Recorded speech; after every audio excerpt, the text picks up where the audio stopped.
Truman Anderson didn't know what to say for a moment. When Kevin and Lily left the shop, Truman sighed with relief but also a little disappointment. Kevin seemed to have become a gifted appraiser. With training from Frederick Finch, he was far superior to any other young appraisers in the country, let alone in the city of Chicago. Unfortunately, Kevin was already married, and Truman would never want to see his daughter break up a marriage. "Truman, what's the matter with you? You need to let your children find their own way to happiness. There are some things you can't do anything about." Mr. Jordan seemed to be reading Truman's mind. "You're right, but it's tough to let go." Truman shook his head and put the thought out of his mind. When Kevin and Lily walked out of the antique shop, Phoebe and Walter followed closely behind them. "What else can I do for you, Phoebe?" Kevin asked with a smile.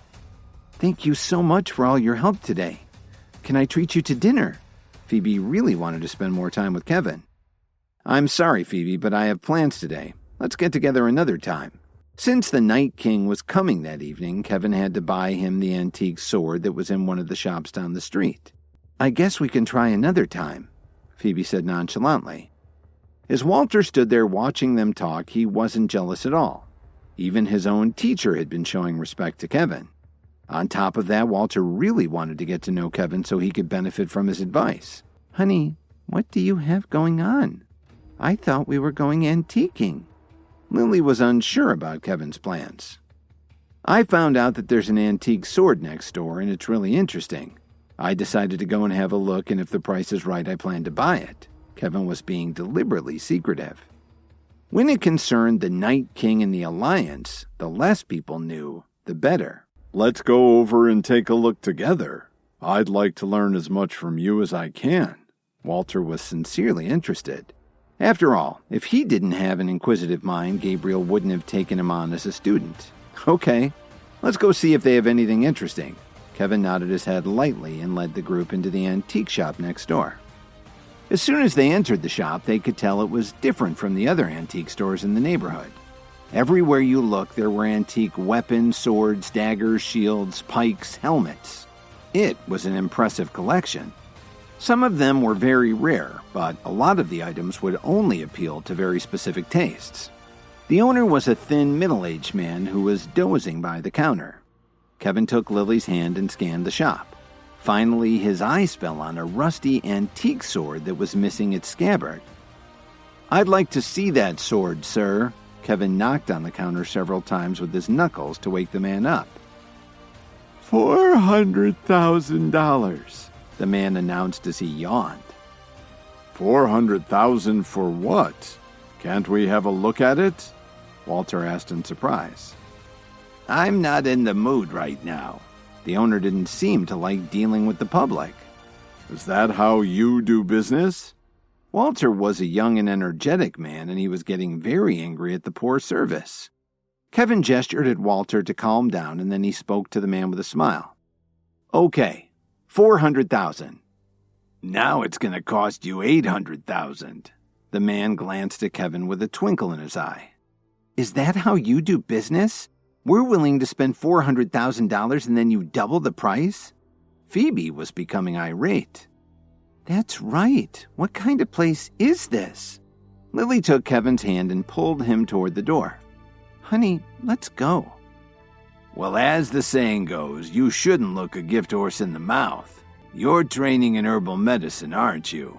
Well, my swords are only for customers who are ready to use them. I don't let them go very easily." "That makes sense. 800,000 then?" Kevin agreed with a broad smile. "Kevin!" Phoebe was shocked. "Honey!" Lily was surprised too. They were afraid that Kevin was being cheated. Walter couldn't speak at all. He just stared blankly at Kevin. "Why are you buying this sword?" the man asked Kevin unemotionally. "Well, I think you're right," Kevin replied matter-of-factly. "Since your swords are only for those with talent and ability, I'll let the sword judge me."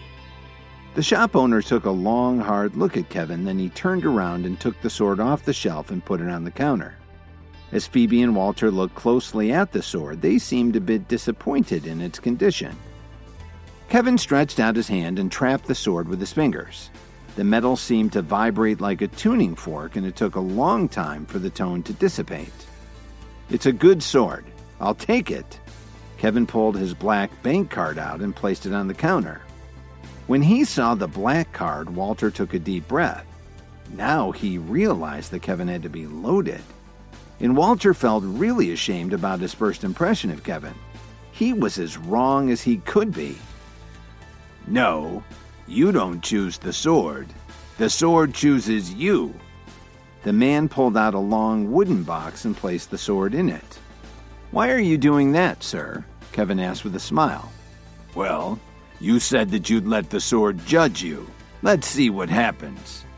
He pushed the box towards Kevin, and then he sat back in his chair. "I've had enough of this. Let's go, honey." Lily tried to pick up the big box so they could leave, but no matter how hard she tried, she couldn't even move it. By now, Phoebe and Walter were starting to see how unique this sword was. "I told you that my swords are only for those who are ready for them. Weren't you listening?" Then the man closed his eyes again. "I'll try." Kevin, who was very motivated to have the sword, concentrated his strength. When he put his hand on the wooden box, the store's owner suddenly opened his eyes and a slight smile appeared at the corner of his mouth. All of a sudden, the expression on Kevin's face began to change. He started to feel a bit of a shiver and goosebumps started to pop up on his arms. The wooden box vibrated for a moment. "Thank you, sir," Kevin suddenly exclaimed. "Now, please leave. You've interrupted my nap." When they got outside, they found a place to eat and then drove down to Navy Pier to walk around and have a little fun. Finally, after Walter left with Phoebe, Kevin and Lily went to see a movie before returning home. It had probably been the most enjoyable day they'd spent since they got married. But before he could sleep, Kevin wanted to know more about the antique sword he just bought. Hi, Kevin here. If you're wondering what happens next, then stay tuned on the Pocket FM Universe channel for more episodes.